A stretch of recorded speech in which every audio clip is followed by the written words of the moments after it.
Olá, espero que esteja tudo em paz.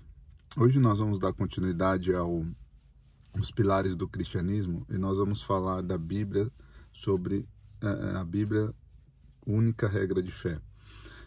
Na verdade, esse é o primeiro, pilar e o mais importante. Qualquer religião ou denominação que você pertença, é fundamental você saber qual que é o credo dessa instituição que você está participando, desse grupo de pessoas que você está se reunindo ou vai passar a reunir. É muito importante você saber o credo. O que seria o credo? A crença, aquilo que norteia e acredita e direciona essas pessoas, naquilo que elas creem. Então,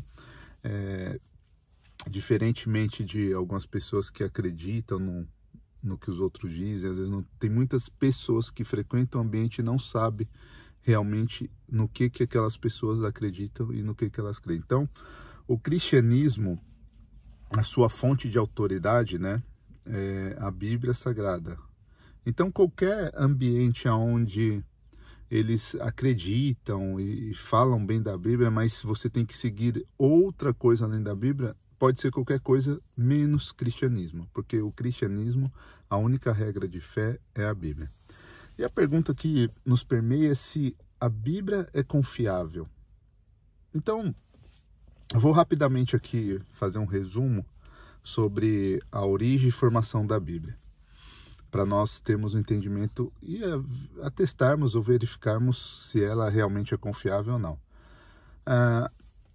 O que significa a Bíblia? A Bíblia vem do grego biblos, que significa livros ou uma coleção de livros. Então a Bíblia ela é composta por 66 livros.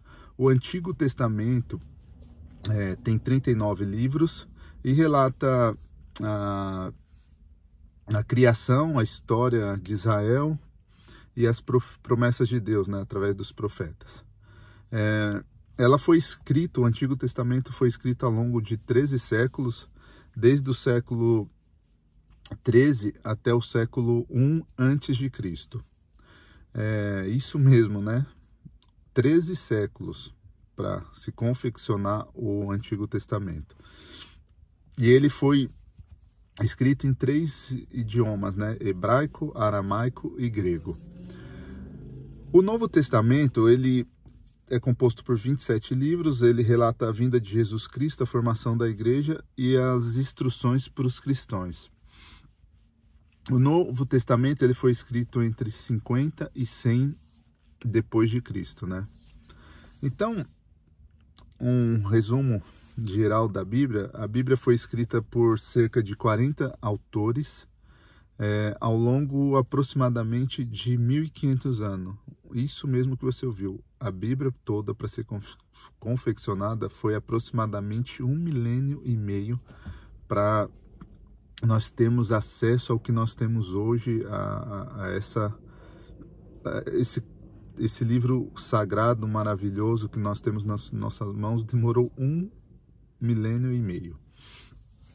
E nós encontramos, como nós atestarmos se um livro tão antigo é preciso, o que realmente foi escrito lá atrás é o que nós lemos hoje. Então, uma coisa interessante que foi descoberto, o pergaminho do Mar Morto, em 1947, e os estudiosos validam esses pergaminhos com aproximadamente 1000 anos, de existência, 1000 anos mais antigos.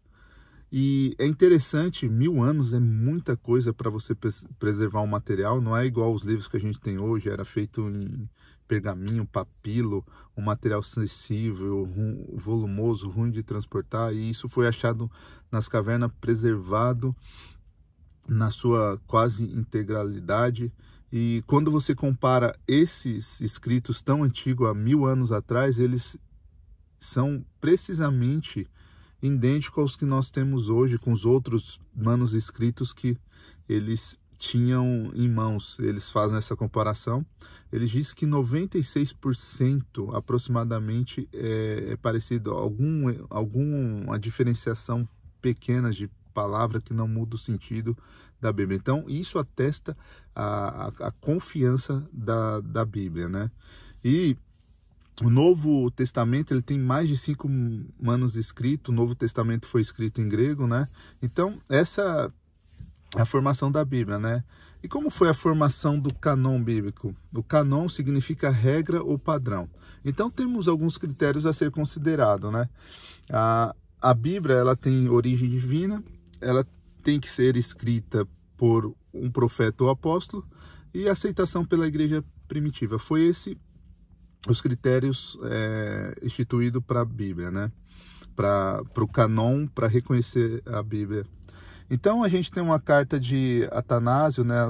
A carta pascal, que reconhece o canon do Novo Testamento em 367 depois de Cristo. Então nós vemos que esse movimento foi muito rápido, porque já era uma coisa que já acontecia, né? Os apóstolos, após escrever o Novo Testamento, ele foi bem mais dinâmico, porque ele se limitava, como nós diz, a nós permanecermos na doutrina dos apóstolos. Então, somente os apóstolos teria essa autoridade dada por Jesus para doutrinar a igreja. Então, enquanto eles viveu naquele período, eles nos forneceu todos os materiais que é necessários para nós, para a questão doutrinária. Então, isso já acontecia, esse material já era aceito ali pela igreja, e simplesmente nessa carta de Atanásio e também nos concílios que acontecem posteriormente, ele só ratifica aquilo que já existia. É como nós conhecemos no Brasil aquele casal que não quer casar e vai morar junto, mas a partir de um determinado tempo já se encontra em união estável e tem os mesmos direitos que um casamento oficial. Então, nada mais é que esses concílios, eles só ratificaram o que já acontecia, o que já acontecia ali pela igreja. Então, a Bíblia, ela tem que ter origem divina, ser escrita por um profeta ou apóstolo, e aceitação pela igreja primitiva. São essas características. E nós vemos Jesus valida isso. Olha só, em Lucas 24:44 diz assim: e disse-lhe, são estas as palavras que eu disse estando ainda convosco, que convinha que se cumprisse tudo o que de mim estava escrito na lei de Moisés, nos profetas e nos salmos. Então aqui Jesus, ele está ratificando, atestando o Antigo Testamento, que é aquilo que os judeus consideravam por certo, né, o que eles tinham como a palavra de Deus estava correto. E o Novo Testamento também é validado por Jesus. Em João 14:26 diz assim: mas aquele Consolador, o Espírito Santo, que o Pai enviará em meu nome, esse vos ensinará todas as coisas e vos fará lembrar de tudo quanto vos tenho dito. Ou seja, o Espírito Santo vai ensinar aos apóstolos e também lembrar tudo aquilo que Jesus tinha dito. Por isso que Jesus fala e orienta para nós permanecermos na doutrina dos apóstolos, porque eles foram escolhidos para trazer a base doutrinária para o cristianismo. Então, por isso que o cristianismo, eles têm como regra de fé somente a Bíblia, por esses motivos. Mas a primeira pergunta que eu fiz lá, será que a Bíblia é confiável? Então, acredito que com essas informações nós vemos que se trata de um livro confiável, né? Ele é atestado, tem vários manuscritos que atestam a sua veracidade. Mas agora uma pergunta que eu faço: um livro tão antigo como esse, será que a Bíblia precisa ser atualizada? Então vamos entender. Em 2 Timóteo 3:16, vamos entender se a Bíblia precisa ser atualizada, né? Diz que a Bíblia é a palavra de Deus. Toda a escritura é inspirada por Deus e útil para o ensino, para a repreensão, para a correção, para a educação na justiça, para que o homem de Deus seja apto e plenamente preparado para toda boa obra. Então, ele diz que a Bíblia é inspirada por Deus. Então, nós temos que entender que a Bíblia não é um livro comum. Ela é uma revelação de Deus ao homem. E tudo o que sabemos sobre Deus e sua vontade, o plano da salvação, foi dada por meio da Bíblia. Então, vou dar alguns exemplos para nós entendermos o que é essa inspiração por Deus, né? Por que a Bíblia é inspirada por Deus? Se nós lermos em Êxodo 17:14, né, diz assim: Moisés escreve isto para a memória num livro. É Deus diretamente falando com Moisés. Em Isaías 38 diz: vai agora, escreve isto diante deles em uma tábua. Em Apocalipse 1:19, João diz assim: escreve, pois, as coisas que viste e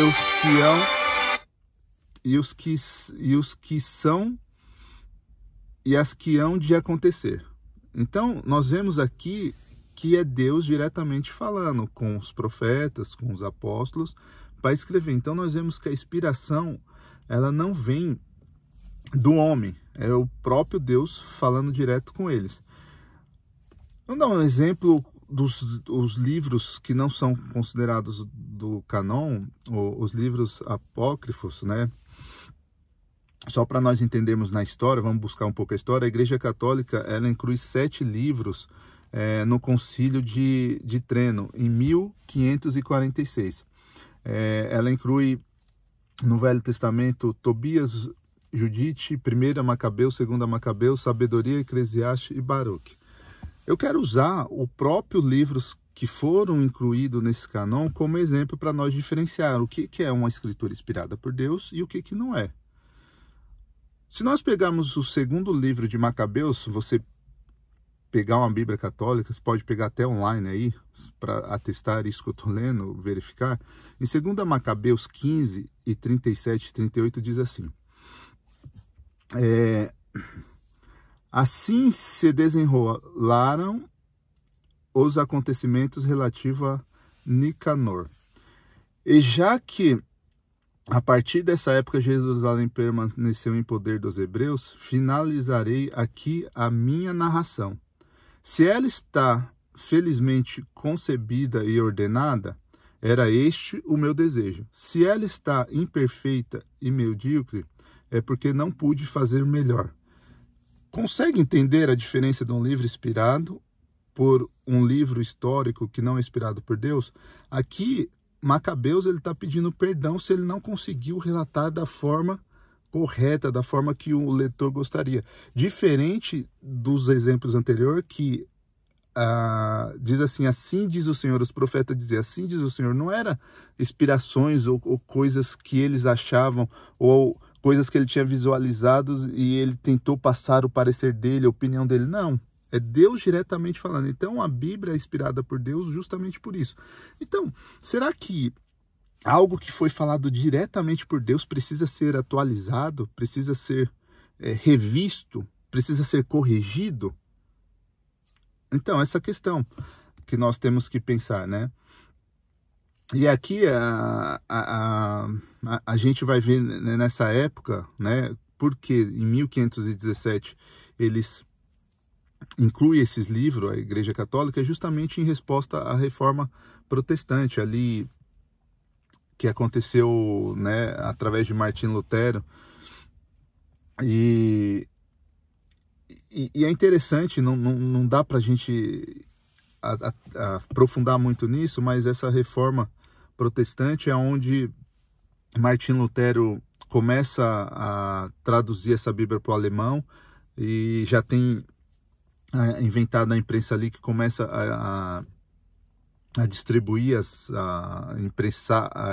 consegue distribuir esse material escrito com uma rapidez bem maior, né? Que não eram os pergaminhos escritos manualmente, já tinha a imprensa inventada nessa época. E aí a gente vê a Bíblia como nós temos hoje, né? Ela não era dividida em capítulos, versículos. Eu cito aqui capítulos e versículos, é muito fácil de nós encontrarmos. Não era dividida assim. Em 1227 que ela foi dividida em capítulos. Em 1551 que ela foi dividida os capítulos em versículos. E hoje fica muito fácil de nós acharmos um texto dando essa referência, né? Então, devido a essas evidências que nós colocamos aqui, evidências arqueológicas, nós temos evidências científicas que nós poderemos citar, evidências históricas, O que eu quero colocar de mais importante são as evidências espirituais da Bíblia. Provavelmente, você deve conhecer alguém que foi transformado, impactado por essa palavra. Um livro de autoajuda, você não consegue ver transformação nas pessoas, mas a Bíblia, ela é dada num presídio onde tem as piores espécies, que nós consideramos as piores espécies de pessoas, né, de seres humanos. Elas têm relatos de pessoas que têm a sua vida totalmente transformada.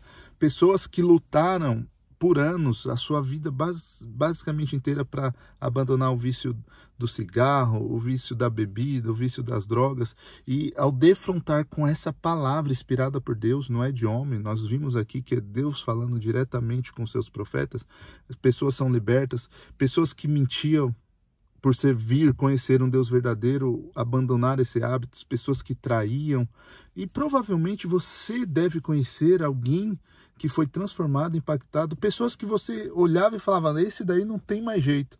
E ele se deparar com essa palavra divina inspirada por Deus, sua vida foi transformada. Então eu gostaria que você pensasse nesse aspecto. Nós não estamos falando de um livro comum.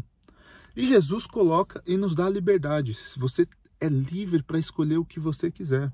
Jesus não obriga você a seguir o cristianismo. Mas se você entende, e o meu desejo é que o Espírito Santo, né, ele que convence o homem da justiça, do pecado, da justiça e do juízo, que ele abra os seus olhos, que você faça uma oração sincera para que Deus possa se revelar a você através dessa palavra, e quando você for ler a Bíblia ou ouvir alguém que está falando, que o seu coração esteja aberto para essa transformação, que é esse o propósito, né, do cristianismo. É uma liberdade, não é nada obrigatório, não é nada imposto, né? E para finalizar, 2 Timóteo 2,15 diz assim: procurando apresentar-te aprovado diante de Deus, como obreiro que não tem do que se envergonhar, que maneja bem a palavra da verdade. Procure pessoas ao seu redor que maneja bem essa palavra da verdade, porque essa palavra pode mudar a vida, a sua história, a história da sua família, a história das pessoas que você ama. Esse não é um livro comum, né? Então esse breve resumo aqui é para nós continuarmos debatendo e conversando sobre esse tema. A Bíblia é confiável? A Bíblia precisa ser atualizada? Então pense nessas questões, pense nesses cortes que eu coloquei, né? É um grande desafio você falar de um livro de 1500 anos em menos de 20 minutos, né? Então tentei passar os pontos aqui superficiais, os pontos mais importantes, e a grande questão que essa palavra, né, a Bíblia, ela foi atestada pelo tempo. 2000 anos se passaram e ela continua viva em nossos corações, pessoas mantendo tradições. A nossa opinião, ela é passageira. Aliás, o que eu pensava há 5, a 10 anos atrás, eu já penso totalmente diferente. A minha opinião muda. A palavra de Deus não, ela permanece para sempre. Steven foi um camarada que tentou destruir a Bíblia, né? E olha a ironia do destino, né? Hoje, se você for lá em Washington, a antiga casa onde ele morava é um museu da Bíblia. Então, a palavra de Deus, ela vai permanecer para sempre. A nossa opinião, não. Agora, você faz uma escolha se você quer ficar com a sua opinião ou se você quer vivenciar e experimentar essa palavra de verdade. Fique atento para os próximos vídeos que nós faremos falando sobre os pilares do cristianismo. E se você gostou, compartilhe com alguém que você acha que precisa ouvir essa palavra. Deus te dê um dia abençoado, em nome de Jesus.